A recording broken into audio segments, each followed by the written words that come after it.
আসসালামু আলাইকুম। হিরাস cooking diary থেকে আমি হীরা। আজকে আপনাদের সঙ্গে কাঁচা আমের ২ রকম আম ঝুনা বা আম ভর্তার রেসিপি নিয়ে হাজির হয়েছি। তো চলুন আম ঝুনাটা কিভাবে করতে হয় সেই প্রসেসটা দেখে নেওয়া যাক।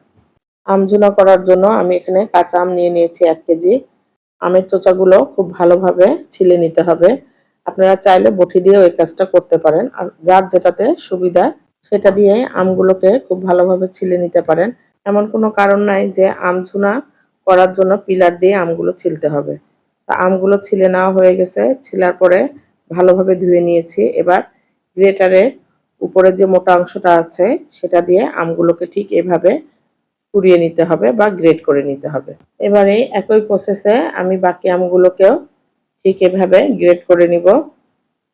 আমার সব আমগুলো গ্রেট করে নেওয়া হয়ে গেছে। আশা করি আপনারা দেখে বুঝতে পারছেন যে আমি কিভাবে গ্রেট করে নিয়েছি। আর আমগুলো গ্রেট করার পরে আমের ভিতরে যে আঠির অংশটা আছে সেগুলো দেখুন আমি কিন্তু গ্রেট করি নাই, সেটা আলাদাই রেখেছি।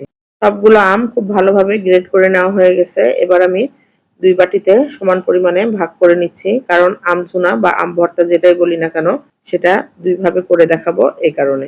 প্রথম বাটির আমগুলো মাখানোর জন্য আমি এখানে কাঁচামরিচ ৩-৪টা আর সরিষা দিয়ে আগেই খুব ভালোভাবে পাটায় বেটে নিয়ে আসছি। এই দেখুন। এবারে এই সরিষা বাটা দিয়ে নিচ্ছি ২ টেবিল চামচ পরিমাণে।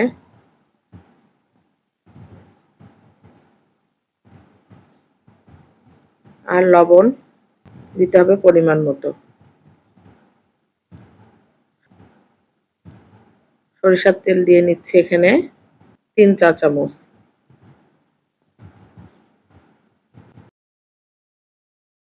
আর এখানে কুসুরের গুড় নিয়ে নিয়েছি প্রায় ৪ টেবিল চামচ পরিমাণে। আমি পুরা গুড়টাই এখানে ইউজ করছি। আশা করি আপনারা দেখেই বুঝতে পারছেন। তো সব উপকরণ দিয়ে নেওয়া হয়ে গেছে। এবার বাটিগুলোকে এক এক করে সরিয়ে নিব। নিয়ে হাত দিয়ে মাখিয়ে নিতে হবে। আর যত ভালো করে এই আমগুলোকে আপনারা ভর্তা করে নিবেন বা মাখিয়ে নিবেন তত বেশি মজা হবে এই আম ভর্তা বা আম ঝুনা। তো প্রথম বাটির আম ঝুনাটা মাখিয়ে নেওয়া হয়ে গেছে।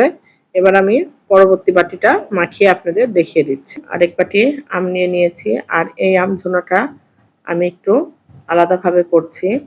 এখানে ২টা কাঁচামরিচ নিয়ে নিয়েছি। পরিমাণ মতো লবণ দিয়ে মরিচগুলোকে খুব ভালোভাবে মাখিয়ে নিতে হবে। তো মরিচগুলোকে লবণের সঙ্গে খুব ভালোভাবে মাখিয়ে নেওয়া হয়ে গেছে।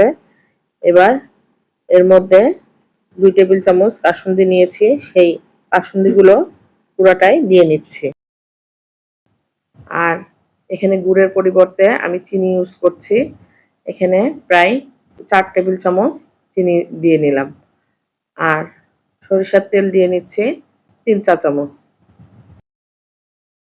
এবার সব উপকরণগুলোকে চিনি, লবণ, মরিচ ও কাসুন্দি দিয়ে খুব ভালোভাবে এবার আমগুলোকে আগের প্রসেসেই ভালোভাবে মাখিয়ে নিতে হবে।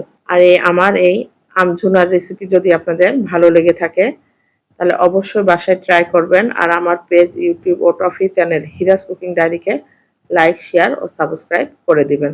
তো এ বাটির আম ঝুনাটাও মাখিয়ে নেওয়া কমপ্লিট। এক এক করে বাটিগুলো সরিয়ে এবার আমি আপনাদের সামনে দেখিয়ে দিচ্ছি এবার ২ রকম ভাবে আম ঝুনা। আজকের আম ঝুনা পরিবেশন করা শেষ। আবার দেখা হবে ইনশাআল্লাহ নতুন কোনো রান্নার রেসিপি নিয়ে। সে পর্যন্ত আল্লাহ হাফেজ।